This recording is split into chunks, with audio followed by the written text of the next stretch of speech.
Selamat datang ke modul 1, Memahami Penyakit Mental. Dalam modul ini, kita akan mendalami pelbagai aspek mengenai kesihatan mental dan cabaran yang berkaitan dengannya. Kita akan memulakan dengan memahami apa itu kesihatan mental, diikuti dengan penyakit mental. Kemudian, kita akan membincangkan fakta dan mitos, punca dan faktor risiko penyakit mental, serta meneliti beberapa jenis penyakit mental yang lazim seperti skizofrenia, kemurungan, kecelaruan bipolar dan kecelaruan kegelisahan. Apa itu kesihatan mental? Kesihatan mental adalah keadaan sejahtera di mana individu sedar akan keupayaan diri, mampu mengurus tekanan, bekerja produktif dan menyumbang kepada masyarakat. Apa pula penyakit mental? Ia adalah gangguan fungsi otak yang mengubah pemikiran, perasaan dan tingkah laku sehingga menjejaskan aktiviti harian. Kecelaruan mental juga merupakan penyakit kronik seperti sakit jantung atau kencing manis yang boleh berkisar dari ringan hingga teruk.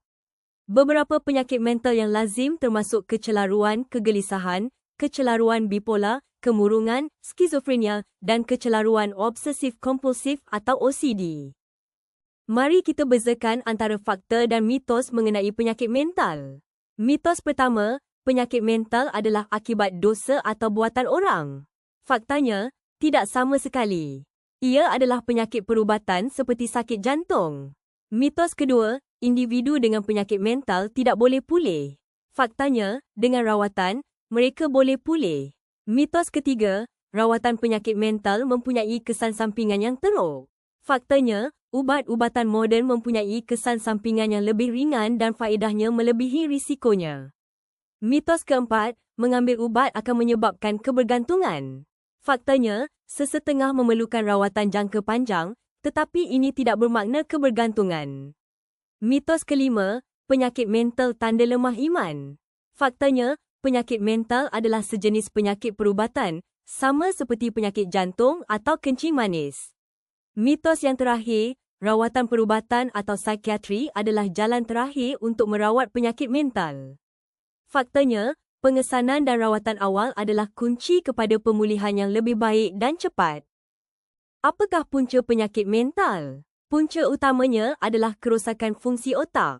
Ini termasuk ketidakseimbangan bahan kimia otak seperti dopamin, hormon yang tidak normal seperti semasa mengandung atau menopause atau haid, kerosakan otak akibat ketumbuhan atau jangkitan dan stres yang tidak terkawal. Pelbagai faktor boleh meningkatkan risiko seseorang untuk mendapat penyakit mental. Ini termasuk faktor sosial seperti masalah perhubungan dengan keluarga dan rakan atau perasaan sunyi, dipulaukan serta diabaikan.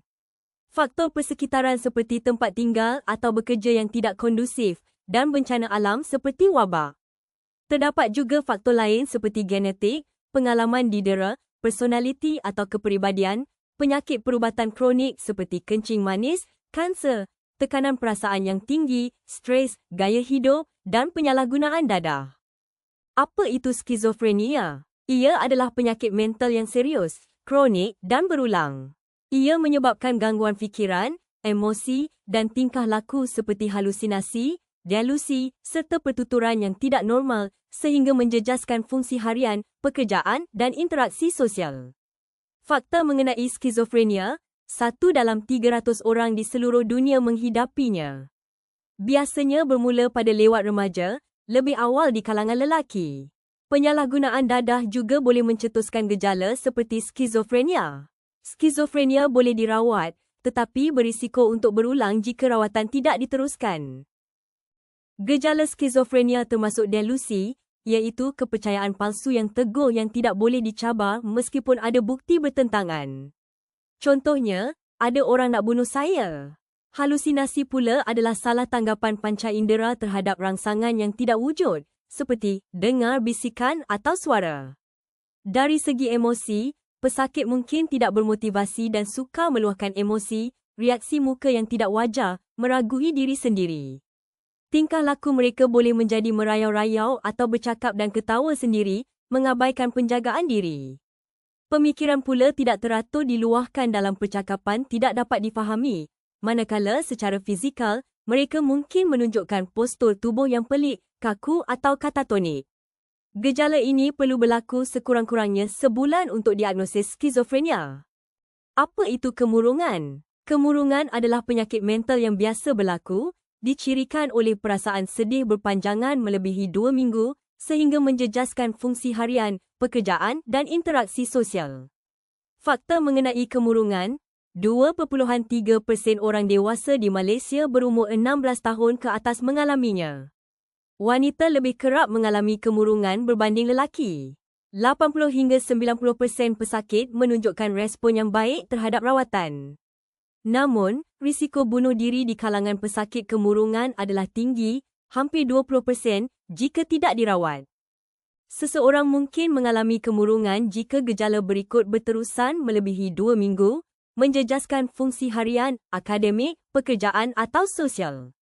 Dari segi emosi, gejala termasuk perasaan sedih berpanjangan, hilang minat, putus harapan, rasa tidak berguna, mudah marah dan resah gelisah. Dari segi fikiran, mungkin ada perasaan rendah diri, sukar fokus, mudah lupa, sering menyalahkan diri, suka membuat keputusan dan fikiran untuk bunuh diri. Tingkah laku boleh melibatkan pergerakan perlahan, menyendiri, mengabaikan penjagaan diri, merokok berlebihan atau penyalahgunaan dadah. Secara fizikal, terdapat perubahan corak tidur dan selera makan, berubah berat badan, keletihan dan kurang tenaga. Apa itu kecelaruan kegelisahan? Ia adalah penyakit mental yang biasa, menyebabkan perasaan takut atau risau yang melampau, berpanjangan dan sukar dikawal sehingga menjejaskan fungsi harian. Fakta mengenai kegelisahan, ia lebih kerap berlaku dalam kalangan wanita dan pesakit mungkin juga mempunyai masalah penyalahgunaan dadah atau kemurungan. Kecelaruan kegelisahan boleh dirawat dengan kira-kira 60% pesakit menunjukkan perubahan signifikan melalui terapi psikologi.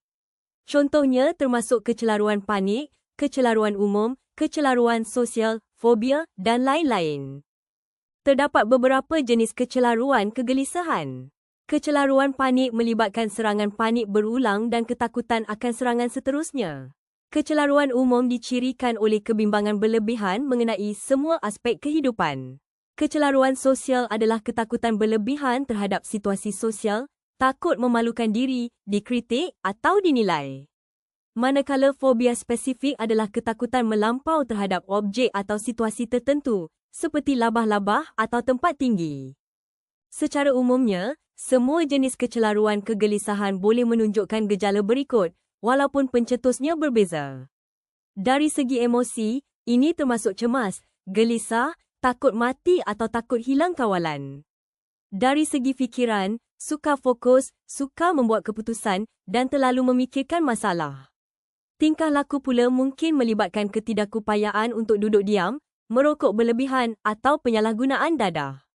Secara fizikal, gejala termasuk berdebar-debar, berpeluh, menggigil, pening kepala, susah tidur, loya, otot tegang, rasa tercekik, sesak dada dan sukar bernafas.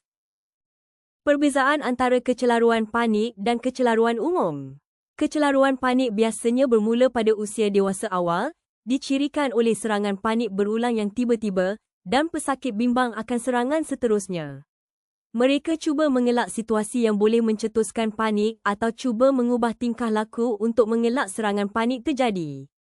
Manakala, kecelaruan umum biasanya berlaku pada usia pertengahan, melibatkan kerisauan berlebihan yang sukar dikawal terhadap kehidupan seharian. Pesakit sering memikirkan yang terburuk akan terjadi, menyebabkan susah mengawal kerisauan. Pesakit akan mengalami kegelisahan, keletihan, mudah marah, sukar bertenang, sukar fokus dan masalah tidur. Apa itu kecelaruan bipolar? Ini adalah penyakit mental serius, kronik dan berulang yang menyebabkan perubahan emosi melampau antara fasa mania yang sangat gembira dan fasa depresi yang sangat sedih.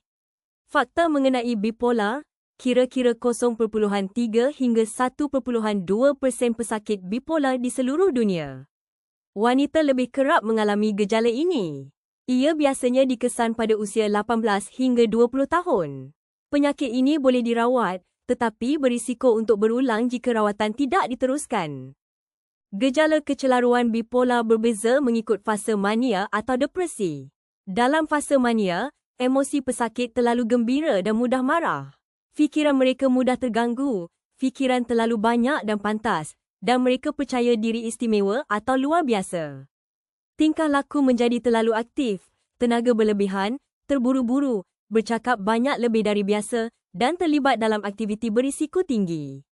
Secara fizikal, mereka kurang keperluan untuk tidur dan keinginan seksual meningkat. Gejala dalam fasa kemurungan adalah sama dengan gejala kemurungan yang telah kita bincangkan sebelumnya, termasuk perasaan sedih berpanjangan, hilangnya minat dan keletihan. Pentingnya pengesanan, diagnosis dan intervensi awal.